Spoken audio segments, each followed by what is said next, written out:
sa Calcon Recap. Ah, disclaimer lang bago tayo bago ko i-start is hindi ko itataka lahat. Nasa sa inyo na kung paano nyo didiskartan yung review sa ibang topics. Ang topics na i-cover ko is yung ah, ano lang, like yung derivatives, yung rules niya, yung pito ata yun. Then,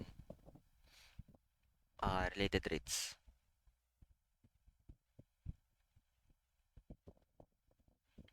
Like yung maxima minima, kaya nyo na siguro yan. Maxima minima. Okay pa yan, yung point of inflection, yung tangency. I mean, doable naman na siya solo study. Pero dito ako magpo-focus kasi I think ito yung pinakamahirap na part ng Calculus 1. At yung derivatives, syempre ito yung core, di ba? Yung fundamentals. Ito yung core natin. Then ito yung ano talaga na application. So, ayun, start muna tayo sa derivatives. So, sa derivatives, by the way, ano lang to? Impromptu lang, so don't expect much. Eh. So, derivatives, meron tayong power rule, ano pa ba? Product rule, quotient, ano pa ba? Chain rule. Ah, ilan ba? I mean, may mga yung constant. Matik naman na yan. May ano, pito yun eh. Well, ay, malalaman na natin along the way pag naalala ko. So, power rule. Ano ba muna yung power rule? Ito yung binababa. Diba? Like yung f prime of, ah,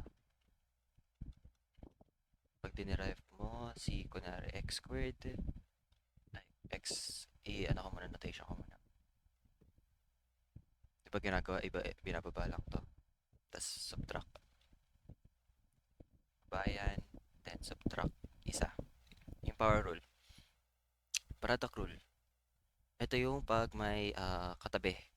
Sabihin natin derivative ng notation ko muna lahat bago mag-example.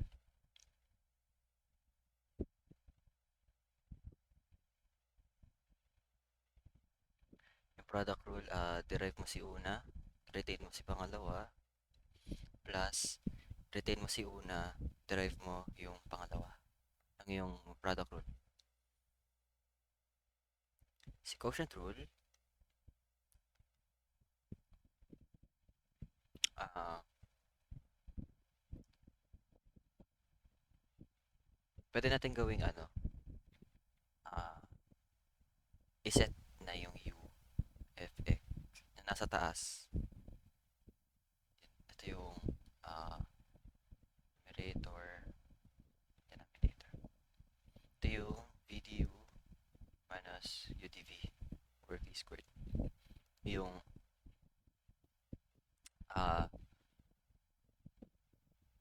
derive mo kunin mo si baba times yung derive ni taas. Then yung kunin mo si taas, then yung derive ni baba. Then over v squared. May mas madaling kabisa ito para sa akin yung VDU, UDV. Pero kayo bahala kung paano nyo paano nyo didiskartehan yan. Yan. Okay, chain rule. Ano ba notation nito?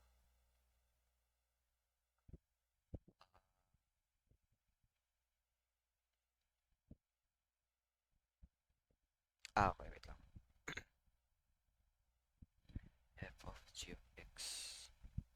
Bracket natin para mas makita. Si chain rule,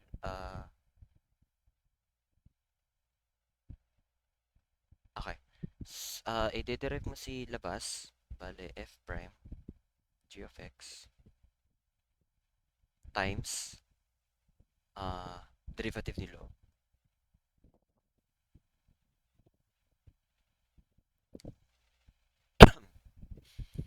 Yan, derivative na labas, then test derivative na loob. Okay, okay, wait lang. Okay, hahanap ng example.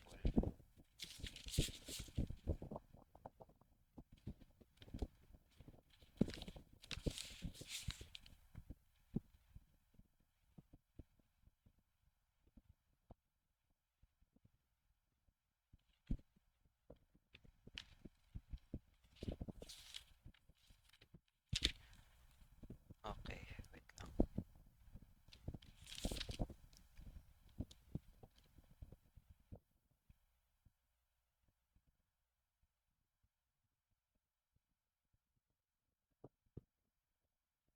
Oh, may iba pa palang rules.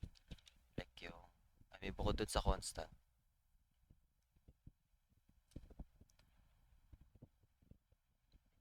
I mean, ano naman tayo self-explanatory naman siguro, derivative ng constant. Sabihin natin ng ano. I don't know, n, 0 na yan.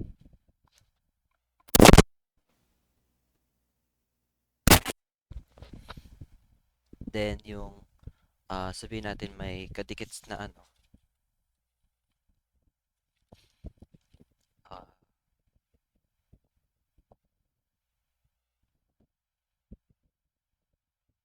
identity daw. May identity daw. Based lang sa libro. Identity, basically pag dinerive mo si x, 1. Matik na yan. Well, yun lang naman. Kailangan nyo ano yun sa domain. Well, ito, kaya ng ano to eh, konting practice. Ito. Ito lang talaga yung ano, medyo mahirap. Kasi, ito, quotient, pati chain. Kasi nakakalito siya minsan. Pero, kailangan nyo lang hanapin yung pattern nito. Okay. Sige, example tayo.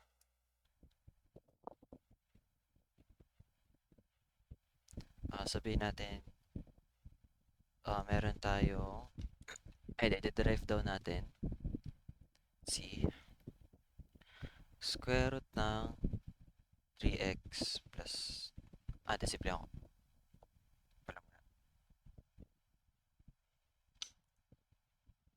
Simple lang pala natin. Start tayo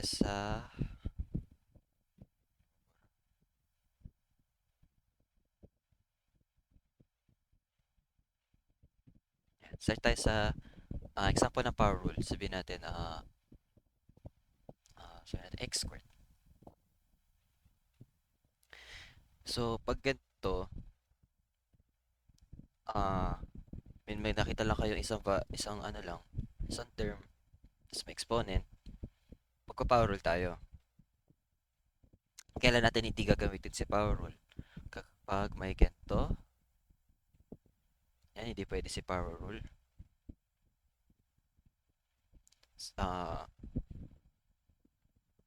Kapag nakaganto, hindi rin pwede si power. Then, pag ganyan, hindi pwede si power.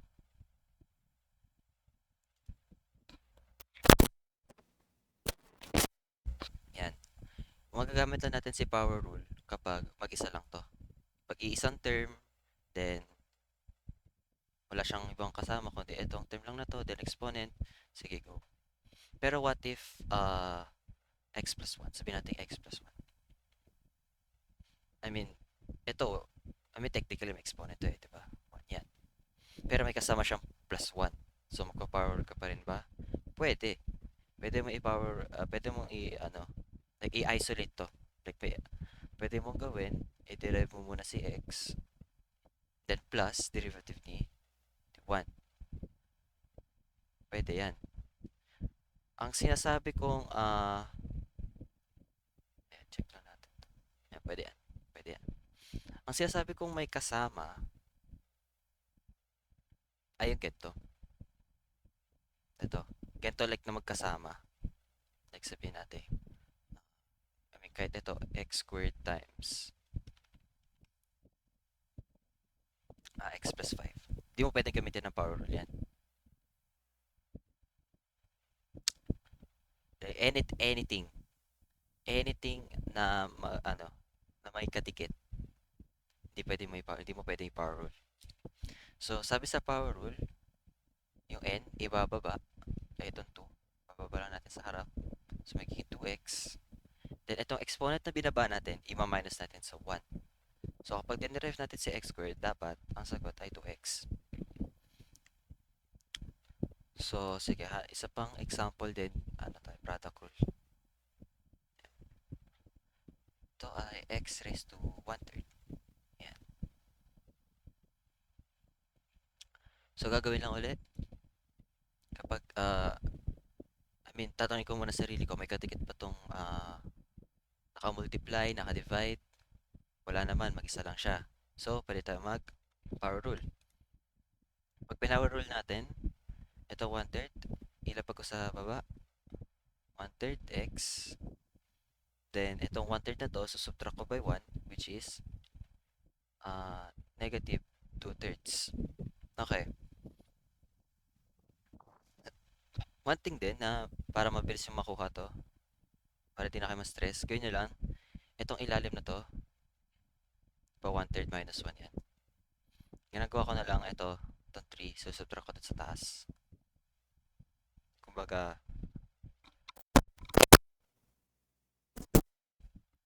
sabihin natin 2/3 minus 1. Gagawin ko, 3 minus 2, 1 over, kung ano yung ilalim. Then, tong ilalim, 3. Then, salpa ko lang si negative. Laging gagana yan. Ano lang din, technical lang din yun, paano para mabilis akong mag-subtract. Like, di na ako magaganto, diba? Di na ako magaganyan, ganyan. Matagal pa yan. Gawin nyo na lang, ganyan, subtract ko, tapos yun, baba sa taas, 3 minus 1, higit 2. Then, copy ko yung denominator, then salpa ko lang yung negative. Okay, going back. So, yun na nga. 1/3 minus 1 is negative 2/3. So, yun yung ilalagay ko. Initially, pwede na to. Technically, pwede na to. Pero,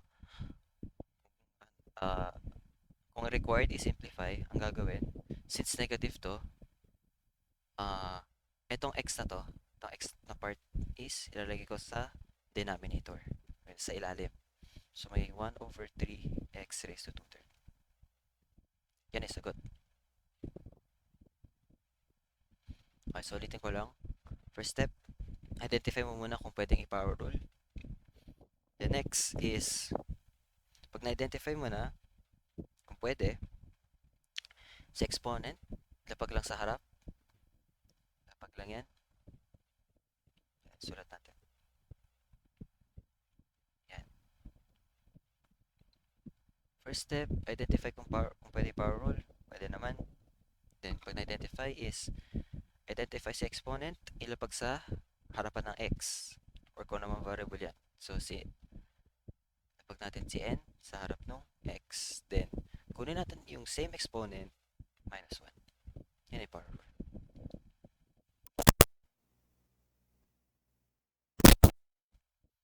Okay. So, next is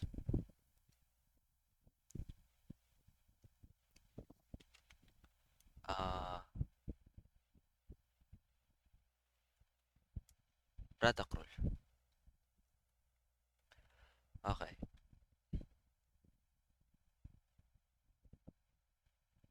Yan. Si product rule,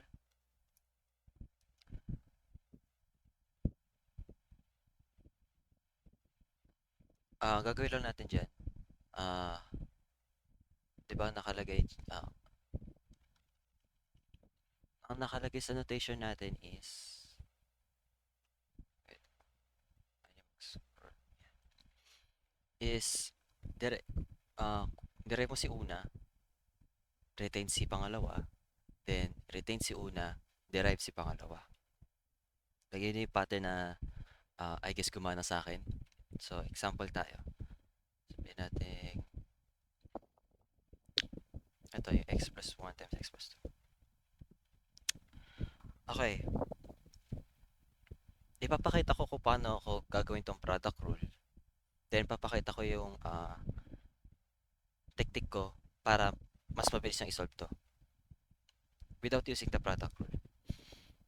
Kasi, ang para sa akin, my opinion, ang pinaka-importanting techniques is itong power rule. Importante yan. Chain rule. Actually, power rule, chain rule. I mean, napaka-niche ng situation na pwede na magagamit ko to like effectively. Pero explain ko na naman mamaya. Paano? So, okay, product rule. So, si product rule is identify ko muna kung ano yung una kong gusto kong i-derive. Either ito or ito. I mean, kahit ano naman pwede unahin. Either ito or ito. Pero pili na, rule of thumb ko lang is, unahin ko rin kung ano yung una kong nakitang function in it.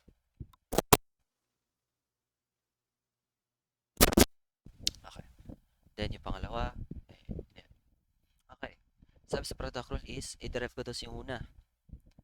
So, pag derive ko si una, x plus 1. Derive ko si x plus 1. Pwede kong gawin, i-isolate si x plus derivative ng 1. Derivative ni x is, yung 1, based sa identity natin kanina, diba? Derivative ng x or any function na walang exponent is matic na 1. I mean, given, ano rin naman to, power rule din naman to, diba? X raised to 1. Lapag si 1, x 1 minus 1, 0. X raised to 0 is 1. Diba? Equal to 1 pa rin yan. Kaya ka naging 1. Then plus derivative ng 1, which is a constant, 0. So, 1. So, derivative daw, nung una nating function is 1. Sulat natin. 1. Then, times yung pangalawang function, i-retain natin. Diba nga, kasi derive si una, retain si pangalawa. Then, retain si una, derive si pangalawa. Yan. Para, I guess, parang sa daling tandaan. So, yung ginawa natin to, na-derive natin si una, na-retain natin yung pangalawa. Then, magpa-plus tayo, i-retain natin si una, i-retain natin to, which is x plus 1. Then, i-derive natin si pangalawa. Yan, derive natin si pangalawa.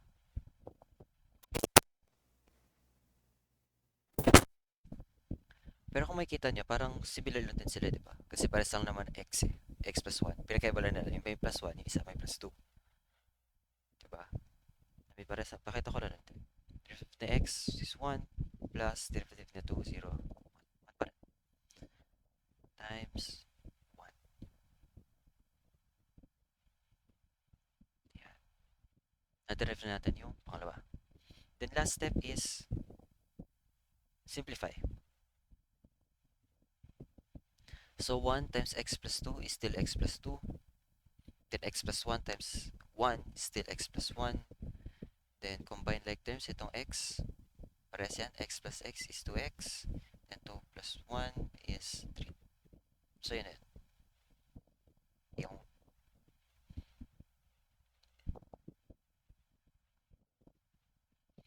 okay, yun yung basically product rule. Pero kunin ko to.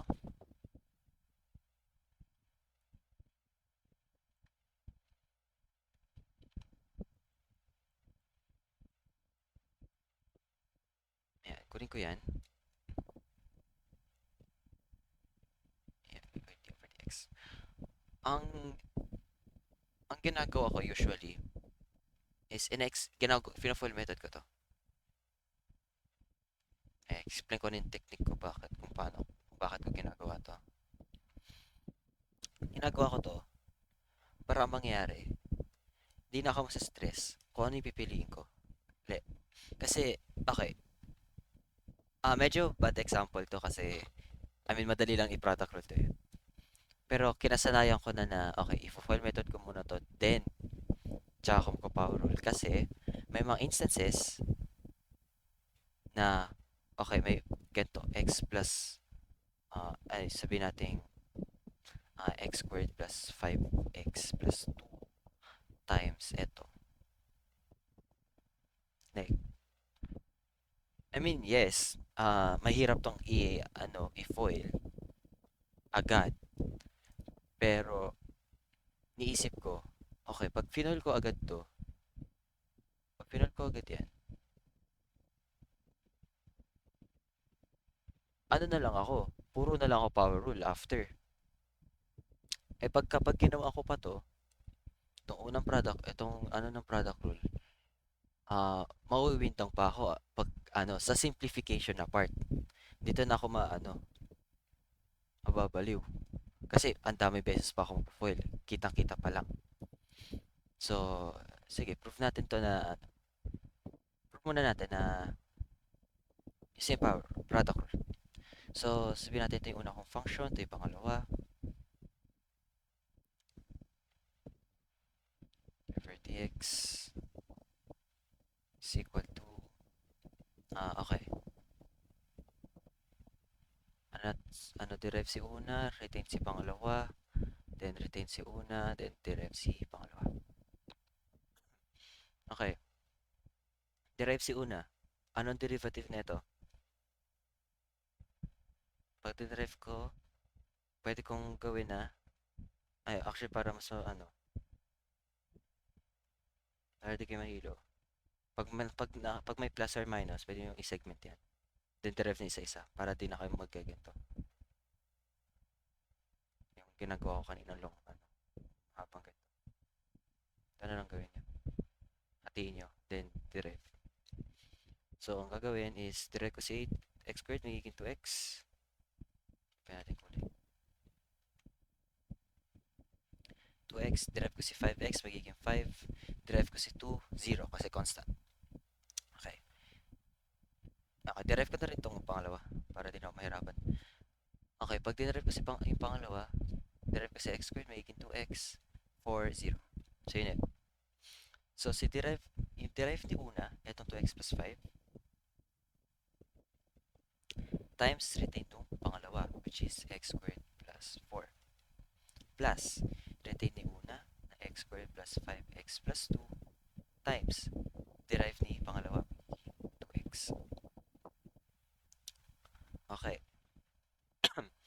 So, dito, at this point, depende sa prop yan kung tatanggapin na yan as is. Pero kapag maarte yung prop, hindi na tatanggapin to. Although tama yung sagot, kailangan nakasimplify. So, paproblemahin mo, mag-foil method ka uli, foil, foil, foil. Tapos maano ka na sa combining like terms. Kesa kapag inuna mo na yung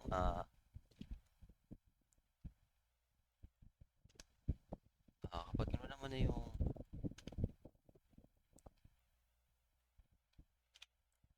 ito dito yung pagpo-foil, puro ka na lang power rule. Kasi 'di ba, ang teknik na lang natin sa power rule, hiwa-hiwalayin na lang 'yan eh. Sige, proof natin.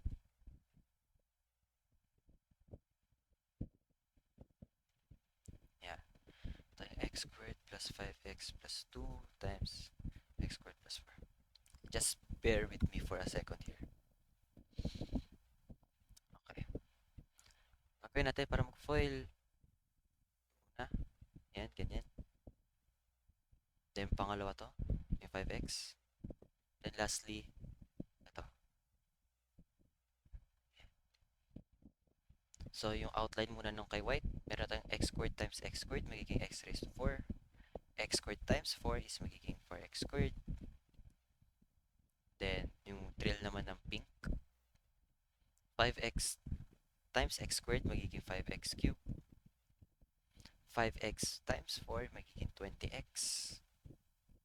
Then lastly, meron ako 2x squared, yung trail ng blue, plus 2x squared, then plus 8. Okay, then segment na lang to, diba? Yan, then derive. Pag dinerive ko na yan, ito, derivative ng ano, ito, power rule na lang to diba? Baba si exponent, papayan si x, then 4 minus 1, magiging 3. Plus, ito, 2, baba ko. Paano yan? May katikit na 4. I-multiply ko. So, magkakaroon ako ng 4 times 2 times x raised to, ito, susubtract ko na agad kay 1. So, 2 minus 1 is 1 plus, same din, baba ko sa exponent, x raised to squared plus 20, kasi ito 1, I mean, identity naman na yan. So, 20, then, ito meron pa akong x squared, 4x, then plus 0 na yan. Okay, pag sinimplify ko na yan, yung 4x cubed plus 8x plus 15x squared plus 20 plus 4x. Then, may ano pa ako? Combining like terms pa ako. Nakalimutan ko. Actually, pwede na gawin ito sa simula. Yung combining like terms, di ko lang napansin. Ito, 4x plus. But it's still fine. Paras pa rin din naman magiging sagot. So, final answer natin is 4x cubed plus 12x. Okay. Gawin natin 15x squared plus 12x plus 20.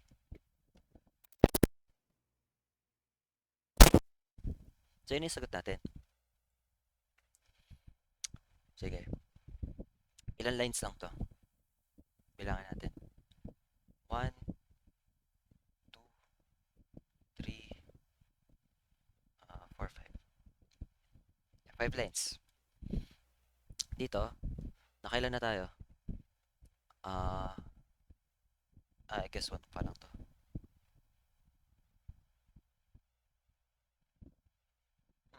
Okay.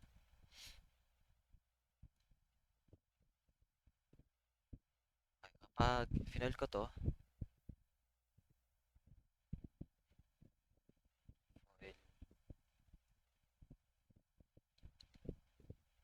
make it 2x cubed plus 8x plus 5x squared plus 20 plus ito naman 2x cubed plus 10x plus 4x. I mean, kita niya pala ang haba na nung ano. Tinitignan niya dito. Pero solve pa rin natin. Common ko si 2x cubed. Wala akong common na x squared. Ay, 10x squared na pala dapat to. Mali. Yeah, may common pala ako na x squared. May common din ako na x. Then, magsilang si 20. Okay. 2x cubed, 2x cubed, 4x cubed yan. Then, yung squared, 5 plus 10, 15x squared. Then, 8x plus 4x, may kakaroon ako ng 12x, then plus 20. Although, it took us 1, I guess sama ko to. 2, 3, 4. Although it took us, wait lang. Ito kasama given. I mean, technically, less lines yung product rule. Pero ang margin of error mo na dito is, I mean, magkaka-error ka na dito. Dito sa part na to. Yan. Pwede, dyan yung, like, tsaka na, dyan na yung part na mawibidang ka. I mean, kahit nga dito sa first part pa lang, kung hindi ka pa sanay, hindi ka pa sanay sa power rule, baka mali mo to. Kesa dito, okay, sige, pwede ka magkamali sa simula.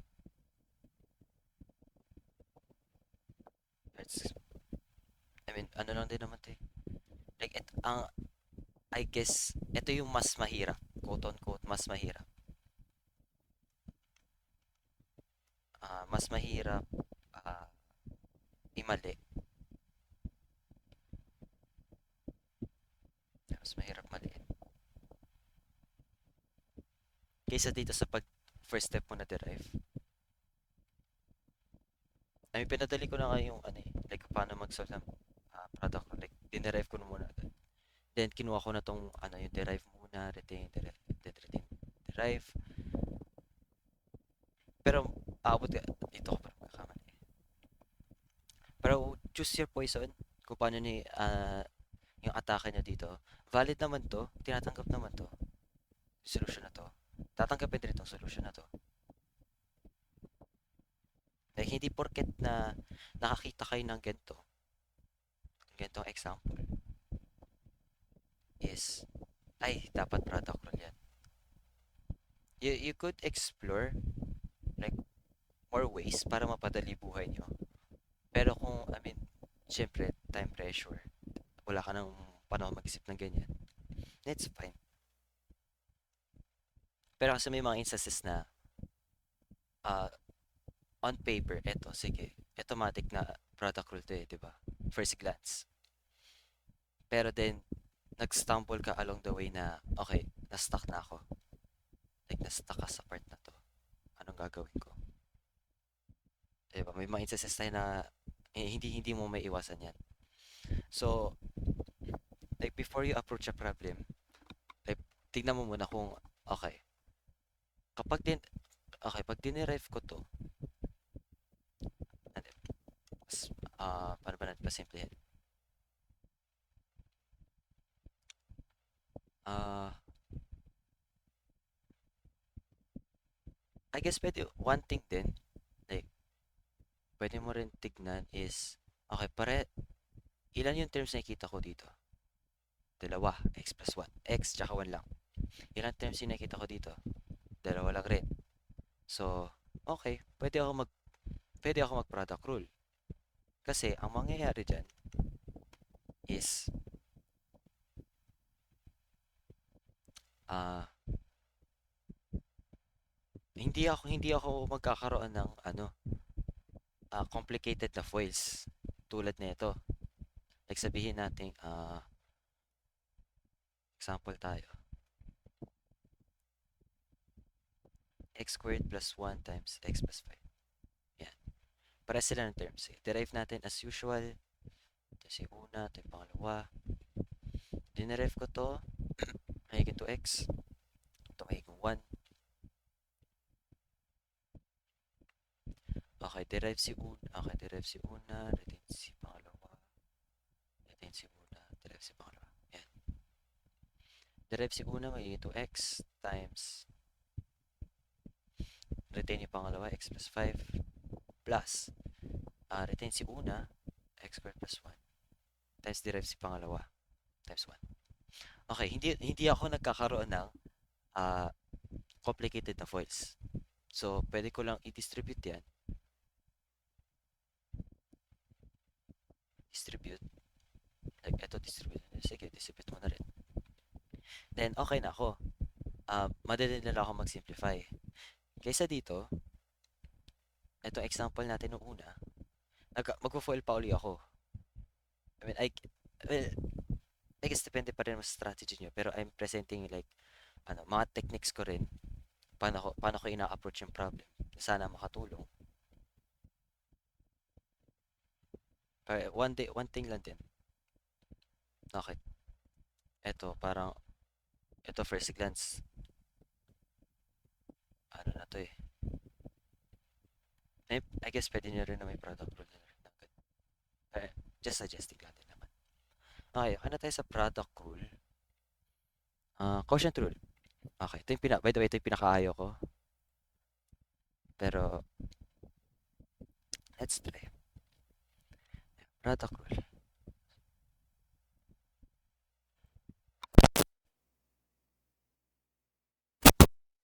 Okay, ano nga ba product rule quotient?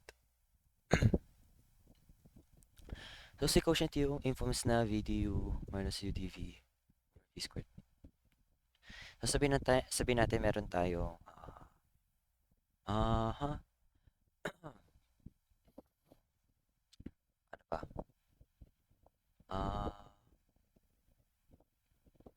sabihin natin, simplihan lang natin. Yung x plus 1, gawin natin x plus 1, x plus 2, x plus 2. Yan, pag dinerive natin, una, identify natin si u at v. So, yung u natin, ay ito, yung numerator. Yung v natin yung denominator. So, kapag dinerive natin yung u, dinerive mo si taas, 1 lang yan. Dinerive mo si baba, 1 lang din yan. Okay, medyo po itong example na to. Okay, ang sabi is v du. So, kunin mo si v, x plus 2.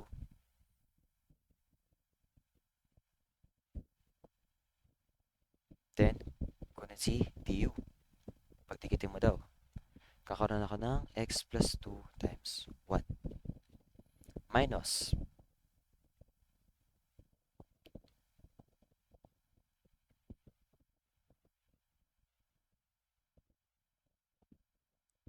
Kunin ko to si, I mean, sunod na natin is u dv. So, kunin ko si u. Then, kunin ko si dv. So, ang u natin ay x plus 1. Then, ang dv ko ay 1 over v squared, which is yung x plus 2. Yeah. Then, I mean, then simplify. Simplify na pala agad to. X plus, I mean, distribute mo na yan. Pero since 1 naman yan, ignore nyo na yan. Ito yung di-distribute natin. Yung negative sign. So, negative times x may negative x. Then, negative times positive 1 minus 1 over x plus 2 squared. Ito kahit pag ginagalawin to. So, combine yung like terms, si x, pati x, magka-cancel kasi x minus x is 0. Then, 2 minus 1 is 1. So, magiging 1 over x plus 2 squared. Yun yung sagot pag dinarep.